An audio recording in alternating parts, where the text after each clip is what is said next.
Tiuzeni Zoona. Tiuzeni Zoona.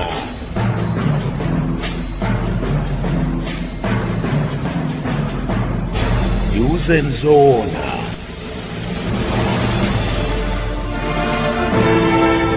Ndikulandireni komanso ndikupatseni moni konse kumene mukutitsatira. Ine ndi Daniel Mawawa ndipo iyi ndi Tiuzeni Zoona. Zikomo kwambiri kuti tili limodzi lero. Pali mafunso ambiri komanso chiyembekezo choncho pang'ono pa nkhani yakomwe dziko lino likulowera pa ntchito yolimbana ndi katangale. Katangale wazunza dziko lino kwa zaka zambiri ndipo mpaka na lero akupitirirabe kuzunza dziko lino, pamene ochepa okha kapena owerengeka akuoneka kuti zawo zikuayendera napitira patsogolo.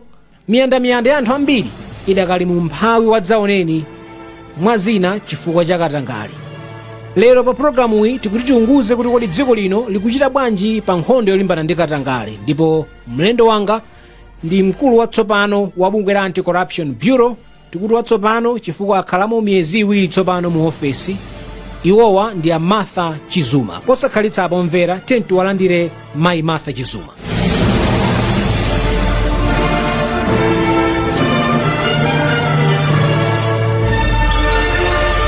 Mayi Martha Chizuma, tathokoza kuti mwapeza mpata kuti tilankhulane. Poyamba mwakhalako tsopano miyezi iwiri ku ACB, mwapeza zotani mu ofesi? Okay, zikomo kwambiri Dani ponditana pa program ino. Panopo tikuzona kuti 2 months now, for number June, July, ndoti tili mu 2+ months.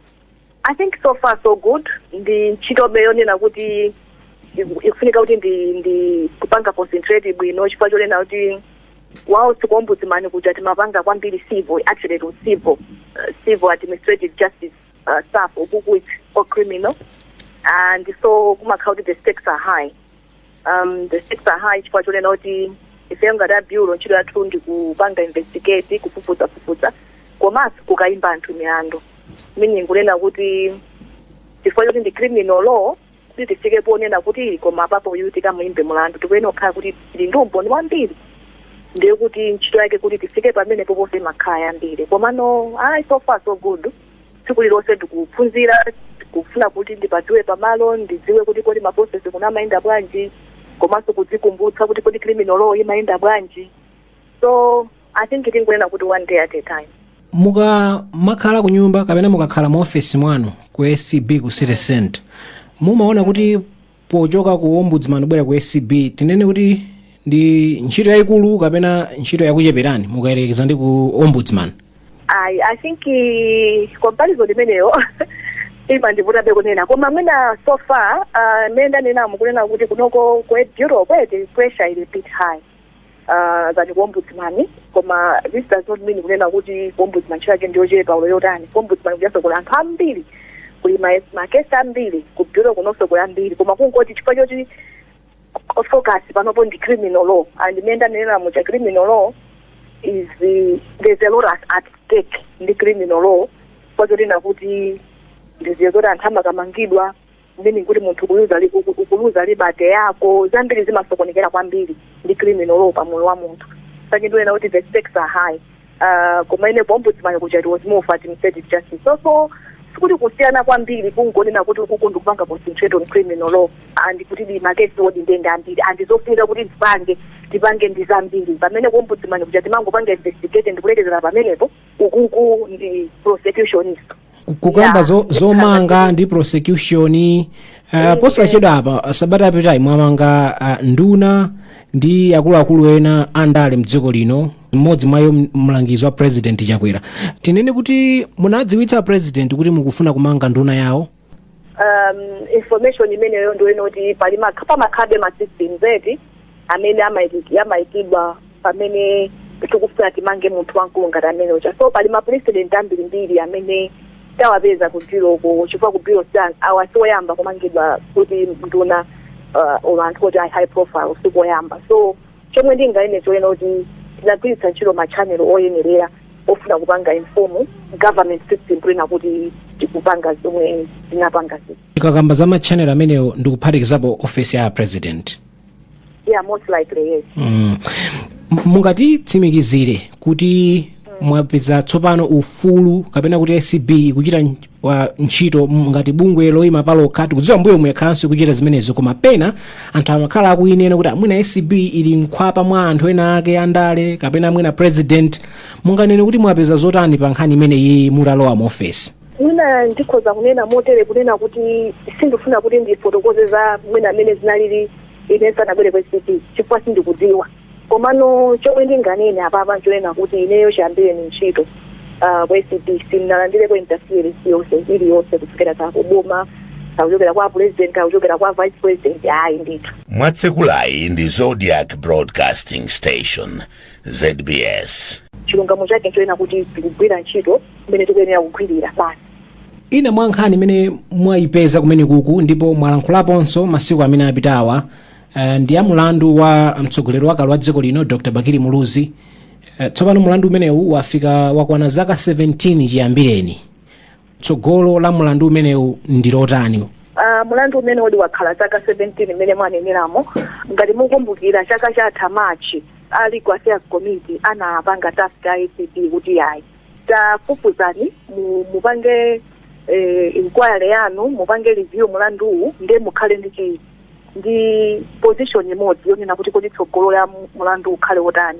So ndizomwe bzulo yakhala ikupanga kuyambira chaka chatha kufika I think 3 weeks ago pomweno timamalizitsa kuti tione kuti mama witness alipo kodi umboni ulipo tikaona ma charges amene a former president akuyenera kuyankha mu court kodi tili ndi umboni pa accounts onse amene akuyenera kuyankha ku court.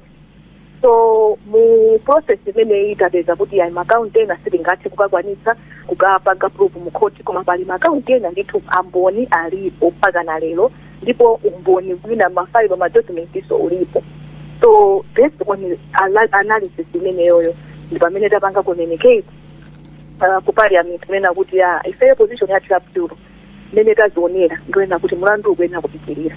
Mutanena zimenezi mwina anthu tikudziwa kuti anthu zolankhulapo zinthu zosiyana-siyana kutenga kwa nthawi zaka 17 chimene afuna malawa aone ndi kuti chilungamo chioneke pa nkhaniyi kuti zinthu zinayenda bwanji. Mungatsimikize pa programu ino kuti zimene mwapezazo umboni umene mwapezawo mulandu umene utha kutenga zaka zina kapena miyezi ina masiku ena ochuluka bwanji kutsogoloko?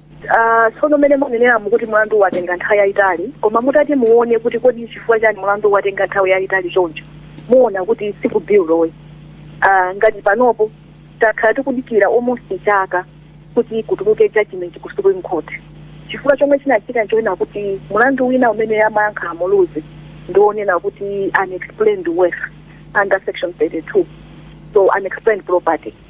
So ndimwanena kuti anadzapita ku constitutional court wanena kuti gawo la mulandu umene lili unconstitutional chifukwa choti limasintha burden of proof. Chifukwa mulandu umene umanena kuti ino ya mawawa kumayendera 5,000 kwacha komatu mukuoneka kuti muli ndi ma properties okwana 50,000 kwacha amawawa tafotokozani kuti 50,000 kwacha property mwaitenga kuti. Mwatsekulayi ndi Zodiak Broadcasting Station ZBS. Ndi makhanga kuti burden of proof yasintha ikupita no kwa iweyo ngati Mr. Mawawa kuti muyankhe. Leo ankanena kuti ya provision imene ila constitution ndipo constitutional court ananena kuti ya ila constitution chifukwa ikupatsa mpata kuti kuyakhule then ndipamene noposa khutira ndi judgment imeneyo ndipamene anapita ku Supreme Court. Ndiye mulandu unjo nakhanga kuti wajama chifukwa cha ku Supreme Court chifukwa Supreme Court tikudikira kunena kuti apangirule. Ndiye even panopo ifenga khitanena kuti ifeka abjo tilebe kupitiriza mulandu koma pokapo ka Supreme Court agamula section hii ndoti sitipitirirabe koma ife kumbali yathu tidikira nditu mpaka nakukhotha kateka mpaka atuse judgment akangotuluza ife tipitirira ndi mulandu. Chabwino mwina tsopano monga mwanena maso ali ku court kuti akupatseni madate kapena nkhani za judgment koma mukakonza plan yanu mufuna mthani ndi mulandu umene fani mulandu waukulu kwambiri. Mtsogoleri oyamba kukayima mkhoti kukazengedwa mulandu motero omwe kunoko ku Malawi mukufuna mutathana nawo mu tenure yanu ya ku SCB kwa nthawi yochuluka bwanji kubwerayi? Sono ndizobvira chifukwa nangasi pokapo ka court anakha kuduza kuti tikudziwa kunena kuti court atutsa judgment mawo then nakatha kunena kuti amene atutsa judgment court mawo ife tikapanga ma preliminaries ena ndiyena ngapanga fala madocument athu kama notice of adjournment ndizina akhotino ayambe pajaso mukudziwa makhochi pano pali ku holiday akazatsegulira doti cha October muno tikhozo panga estimate mwakuti koma chilungamo chake noti fosolano ndilovula kuti ndili yankhe panopo pamene judgment yosina tuluke akhoti pano pali kuma holiday ndizovuta. Masabata awiri apitawa mwapanganso chiganizo china chachikulu mu office mwanu mutalowa mu office inuyo kuchotsa zija zokuti ACB ziyamba yaunika kaye katundu wa anthu yemwe akufuna kugulitsa change of ownership kuti adziyamba afika ku ACB kuti munthu afuna kugulitsa kandi galimoto kandi nyumba mwachotsa kuti chiletso chimenecho anthu azitha kugulitsa osabwera ku ACB akamachita change of ownership. Kodi mukutanthauza kuti zifukwa zimene anayikira lamulo limene lili panopa palibe kupanga chiganizo ichichi sikukhala koyamba komwe bureau inapanga suspend vetting ya transfer property transfer magalimoto 2018 bureau inapanga poso suspend akupanga na zasiya kai ndimela na dzamba so 2019 ndipameta panga so suspend mu 2021. Now chifukwa chomwe tapangira izizi sindikuthanda kunena kuti there is no suspicion kuti chanjani koma mafacts amene tinali nawo panopo amene timagwira nawo ntchito pa facts awo amaonetsa kunena kuti chaka chapitachi a bureau tapanga veti about 8,000 transfers ya magalimoto or more than that. Koma ndithu ma transfers onsewo palibe ndi galimoto imodzi yomwe imene taipanga receipt, meaning kuti palibe chimene tinachona cha suspicious and chimodzimodzi so ndi ma transfer alange amene akhala kuchitika palibe ndithu ngati ilipo mwina ndi 1 or 2 koma osanena kuti ambiri. Now coupled with that is the fact kuti simukuganiza kuti mwina anthu analeka kaye chifukwa chonena kuti zimabwera ku ACB ndi anthu anasiya kaye kumagulitsa katundu wawo kuti panopa tsono imene mwateremu ndiye kukhala tsopano kugulitsa katundu yense wokuba. Yeah, mukhoza kupanga argue that komano mmene ndikudzani kuti mafacts athu komene analili ndi ona so staff yomwe tili ndi staff yochepa yomwe imapanga izizi. So imapezeka kuti zinthu zambirimbiri zikungoyima. Other than that imapezeka kuti chifukwa cha vetting iyi kumapezeka kuti tikupanga so create an environment for more corruption kuma department of road traffic ndi kulazi chifukwa kumakhala kunena kuti zinthu zakali ku ACB ako ACB mwina akufuna kuti mwapatse kokanga chepe zimezo tinkhazine timatuluka apa ndi apa. So timapezeka kuti ukusitupeza chinthu chonse koma chifukwa choti zinthu zakali ukuku kupangidwa create environment yonena kuti kukhoza kukhala corruption. So titapanga way mafacts athu tinaona kuti I think decision ena kuti tentipangeni kayo tisiye kayo panopo made more sense. Kanena kuti sikuti apatunena kuti mwandithendete tikapangabe notice kunena kuti tikamba kuna allegation ena ndena mutu onanso kuti tayambaso. Mmene mwakhala ku ACB miyezi iwiri mukuona kuti nkhani zakatangale mdziko lino zafika pati kapena titi zili pati makamaka pakati pa kugwira ntchito mboma? Mwina tikangotchula kugwira ntchito mboma chifukwa katangale at every strata of our society. Generally it's very bad. The corruption levels are quite alarming. Ndichinkondo ndithu Tiuzeni, and I will tell you kunena kuti I think the pamene ndikukhala pano ndimachita kuona kuti why our country is at this place, why our country has been stuck at this one place for a long time. Largely it's corruption. So corruption in the public service, corruption in the private sector, because private sector ngakhale kuti nthawi zambiri sitimayichulachula koma corruption amadzambira kumene kuti nthawi zambiri public service are just enablers of that corruption. Ndi zimene mukunenazo kuti katangale wafika ponunkha chotero mdziko lino ndipo kuti dziko lino sili kupita patsogolo chifukwa cha kuba ndi kusakaza chuma cha boma koteroko mmapita ku nyumba muli overwhelmed mukuchita mantha? I think overwhelmed, yes. I get overwhelmed. Komaso chomwe ikhaizeso chomwe chimandipatsa kuti mawa ndidzukenso ndipangeso mawa linalonso ndidzukenso ndiyesetseso mbali yanga nchonena kuti corruption yutu sukuti kunabwera ma super beings kuti anthu odabwitsa amene anapanga create corruption. Anthu amene amapanga corruption amene anapanga create buto lila corruption ndi anthu ngati iniyo ndine ndemu magazi ofanana munthu ndithu. Ndiye chomwe chimadzandipatsa kulimba mtima nchonena kuti ndi munthuso okhala ngati ndongo amagazi tithu bene timaonekera amene angathane ndi corruption. That's why every day for me ndimaona ngati kuti it's a battle, and it's a battle that Malawi will have to win. If Malawi is ever to rise, corruption must fall. Mwatsekulai ndi Zodiak Broadcasting Station, ZBS. So ife ngati akubwiro tili mbali imodzi amene tikufuna tikhale patsogolo kuti corruption imene ite tifaite tsiku lililonse timayesetsa kunena kuti tipange bwino kuposa mmene tinapangira dzulo. So izozo ndi zomwe ndimaziuza tire kunena kuti lero ndipange bwino kuposa mmene tinapangira dzulo chifukwa iyi ndi nkhondo, and nkhondo iyi ndiyo yomwe ipange determine kuti tsogolo la Malawi ndi lotani. Kwachitika kafukufuku osiyanasiyana pa Chingerezi ma audit mu nthambi zosiyanasiyana za boma kufufuza kuti kodi ndalama za Malawi zayenda bwanji. Taonako ripoti lina la ku accountant general, kuli maripoti a 65 billion kwacha, kuli ripoti la ku polisi, ripoti la ku Reserve Bank of Malawi komwe akuluakulu ena wamanga kuphatikizapo governor wakale wa Reserve Bank. Tiyambe ndi nkhani ya ku Reserve Bank.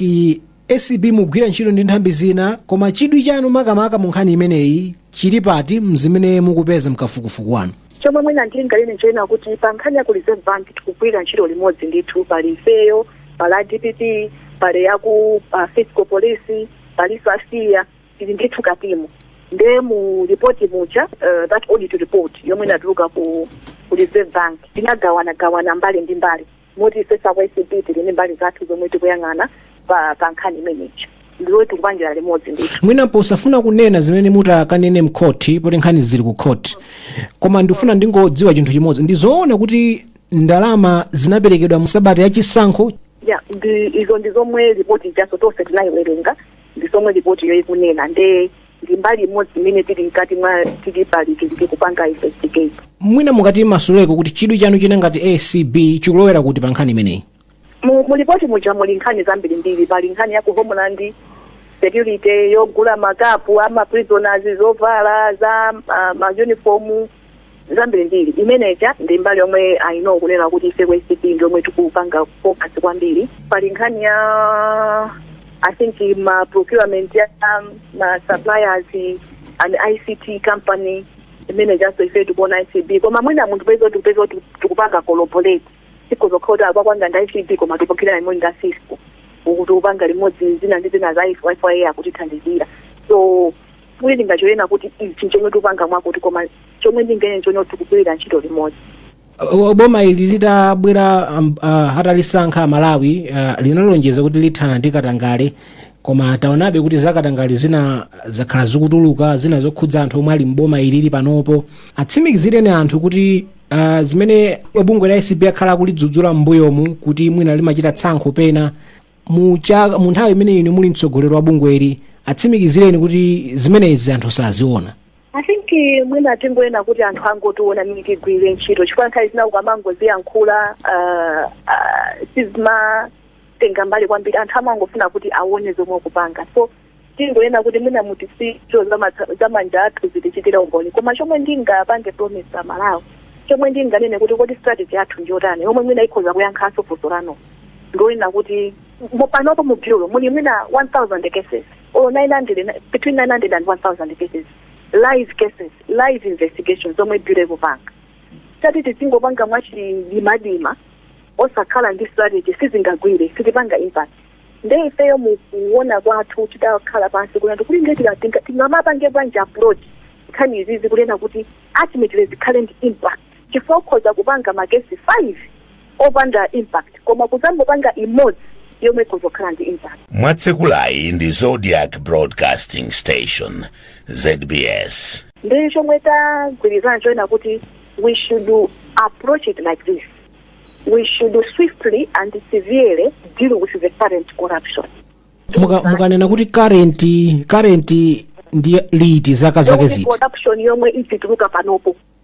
Yomwe ya nyuwani. So imeneja tikangomva kuti awuti kukonstitution kuti kumbali yathu tidziyesetsa sitingapange chili chose koma tidziyesetsa kwa strategy kunoti iyo tipanga ikhala an impact on the ground.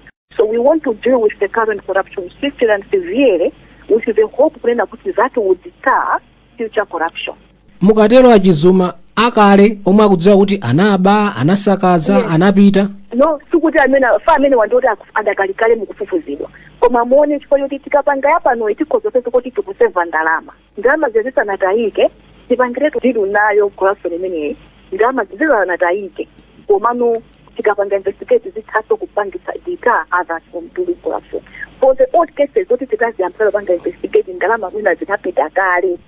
Zinezo zimene unena kuti tiyesesa kuti imalizitseso koma kwambiri tizipanga focus on asset recovery.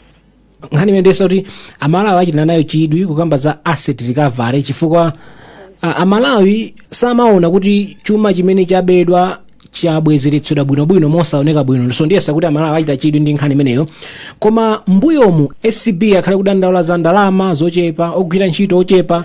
Munene kuti panopa muli comfortable ndi zimene muli nazo, zida zimene muli nazo zoti mulimbane ndi nkhondo imeneyi? What in Dangokala 2 months in office, Komade, from what I have found, Zonina Guti, financial year yango tapaba ya 2020-2021, Zonina Guti, Euro enough and fund 100%.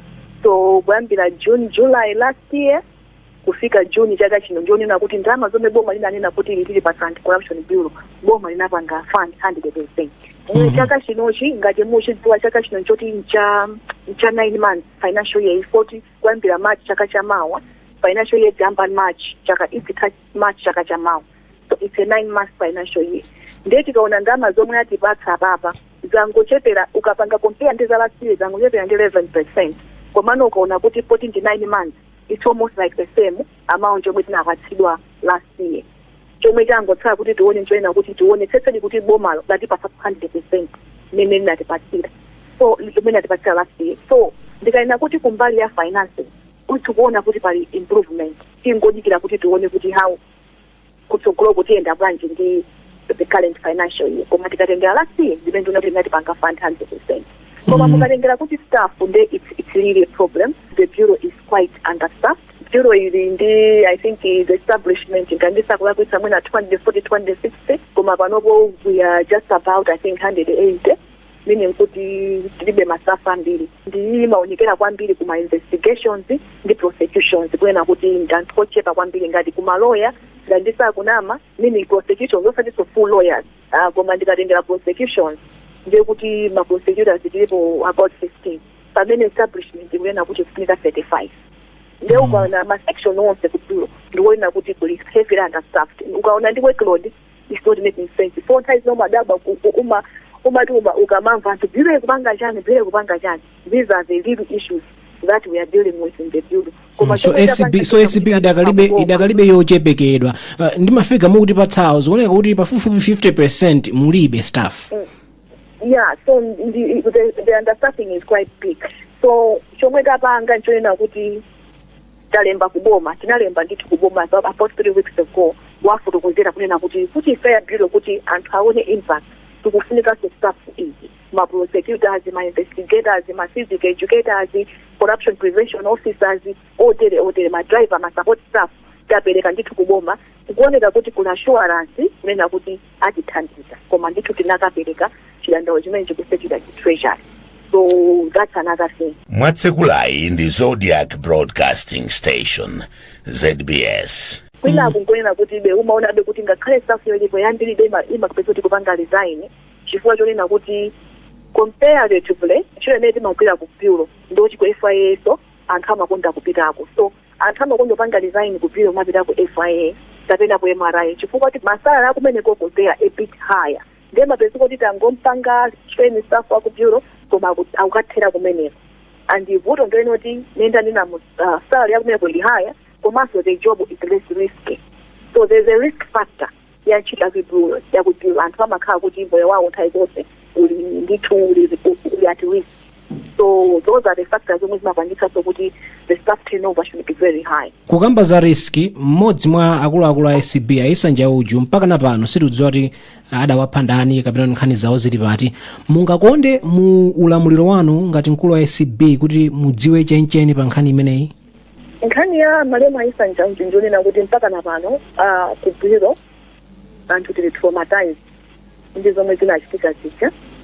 Komano poti ndi mada mudziwa kuti nkhani ndi mada nkhani ya corruption akupanga deal ndi aku police criminal investigation yake ili ku police and ikupangidwa overseen ndi DPP. So komano kwa ife ntoena kuti ngati kujulo chicho chomwe information imwe nangayifuni ndoena kuti tizede kuti tipereke kuti tuonetsetse kuti no chilungamo cha nkhani imeneyi chioneke. Chizuma tupita kumapeto ndi kucheza kwathu mwina sitingangochoka osakambako nkhani za ku office kumene mukuchokera munapereka zigamulo zikuluzikulu ku muli ombudsman munganene kuti the biggest challenge muli ku ombudsman ndi chani makamaka? I think nthawi imene ndinali kumene kuja chomwe chinali challenge kwambiri kumayambiliro chomwe chinadzakhanga chasintha kwambiri the levels of impunity in government which resulted kumena kuti they would not just give any attention to chicho cha ombudsman. So uwauza to one investigate akuyanga oyambira it was more like that. Strike changed everything.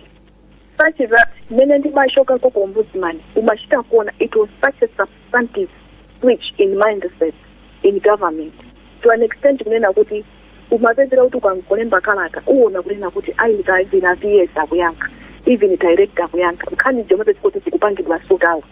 That's why mwina muna panadaoneka kunena kuti nkhani za ombudsman zikuyenda komasa another thing njena kuti mene mwina strategy mwete kuwapanga kopiro ombudsman it was more strategic tione kuti kodi chomwe anthu akudandaula nditani ndiye tikaone kuti chimwe sikune kuti chikukhudza anthu kwambiri mumayi mulundizi and ife tili ni mandate yoti tikhoza upanga chimenecho chomwe chimwe timapanga so that ombudsman was actually addressing the current issues that people were facing. So with that it became more relatable to people and it kind of put pressure on the government kwena kuti apange address ife zomwe zikuchoka kwa ombudsman.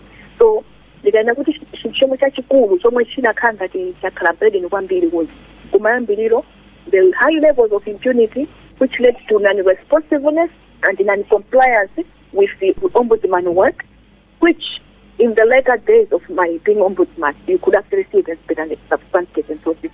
Potsiriza zina mwa zigamulo zimene munapanga muli mtetezi wa anthu panopa anthu ena azipanga challenge ku khoti makhoti apereka ma directions osiyana mukumakhala pansi kumaziguguda pa mtima kapena kumayang'ana mbuyo kuti mwina pena pake ndikanachita bwino nditi mu office manager? Indeed, there's nothing about what I did there that I regret, zero.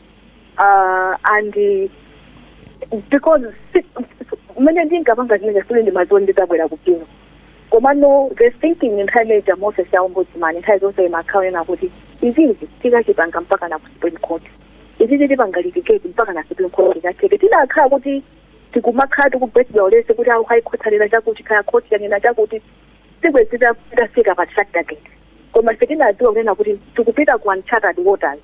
Uncharted waters meaning kunena kuti izizi anthu ambiri zanazipanga zipanga create a shockwave because of that there will be a lot of confusion. The best is to litigate it up to the Supreme Court. Many things kashoka kwa ombudsman and ndikukhuvira kuti ombudsman anyuwana amene asankhidwawo mwina aganiza somomwemo so mwini nauza choena kuti musagwe ulesi tikupanga zinthu zonena kuti kumalo nomwe zambiri zinachitikepo bwanji kuti tiyesetse kunena kuti nkhani high court anena chani koma kapangeni mpaka na Supreme Court. First Supreme Court ndio makati court normally ndipo mapanga settle zinthu mena zipangira settle the track that. So khala pano ndimaona kuti aganiza motera zambiri zimazipanga kale 4C yomwe ndinganene choli zimazipanga kale 4C kunena kuti mina atakha confused ndisi koma ife tikudziwa kunena kuti chilungamo chake ndichakuti ndipo nkhani ikachira ku Supreme Court. Martha Chizuma ndathokoza kwambiri kuti munapeza mpata tichezerero pa programu ino mwina mawu anotsiriza mukakatenthe blanket. Vuto la corruption I hope Malawi yanga aitenge ngati kuti ndi nkhondo yena kuti panopo mwana mkulu gogo wa mboma wa private sector wakomudzi aliyense anene kuti panopo ndivale majombo nyamule mfuti yanga yothetsana ndi corruption chifukwa the very existence the very survival ya dziko linoli ili pa nkhondo iyi ani ni nkhondo yena kuti tiya biro yokhandiya aliyense at every level ya society imene amatha kukhala kandi pakhomo ku skulu society imene makhala tikuyenera kutenga mbali pa corruption imene ndipo ndikufuna kuti mwina tikamadza ziyang'ana in the next 5 years tizizatha kumaona kuti kanthawi kena kake 2021 corruption levels mayo inali alarming koma tikutha kuona mwina 2025 kuti apoto papo chako chisinasintha ndipo aliyense azizazifira kuti ineyo kwa ine ndinatengapo mbali kuthetsa corruption chifukwa ili apapai ndi nkhondo ndipo tikaluza nkhondo imeneyi tikuluza dziko lathu. Tikatero nsomvera tafika pa mtsiriziro pa programu yathu ya lero ya Tiuzeni Zoona. Lero ndimacheza ndi Martha Chizuma, mkulu wa bungwe la Anti-Corruption Bureau. Ndikuthokozeni inomvera kuti munatitsatira komanso tiwathokoze mayi Chizuma kuti anavomera kukhala mlendo wathu pa programu ilero komanso inomvera potitsatira. Dzina langa ndi Daniel Mawawa. Kufikira nthawi ina mwakoma nonse ziko.